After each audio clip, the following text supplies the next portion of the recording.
সামাজিক যোগাযোগ মাধ্যমে ওঠা দুর্নীতির কথিত অভিযোগ নিয়ে মুখ খুলেছেন বৈষম্য বিরোধী ছাত্র আন্দোলনের আহ্বায়ক হাসানাত আব্দুল্লাহ।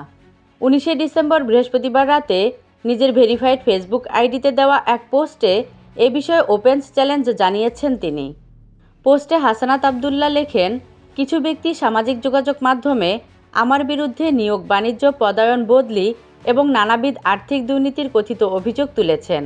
কিন্তু দুঃখজনক বিষয় হলো, এসব দাবির পক্ষে একটা প্রমাণও তারা উপস্থাপন করতে পারেননি।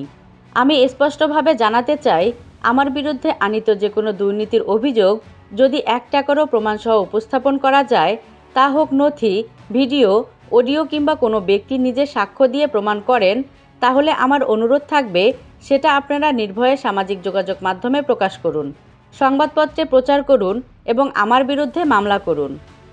পোস্টে তিনি আরও লেখেন, ওপেন চ্যালেঞ্জ ঘোষণা করছি, প্রমাণের ভিত্তিতে কোনো অভিযোগ প্রমাণিত হলে সেটা যদি 1 টাকার দুর্নীতিও হয়, আমি সর্বোচ্চ দায় স্বীকার করতে প্রস্তুত।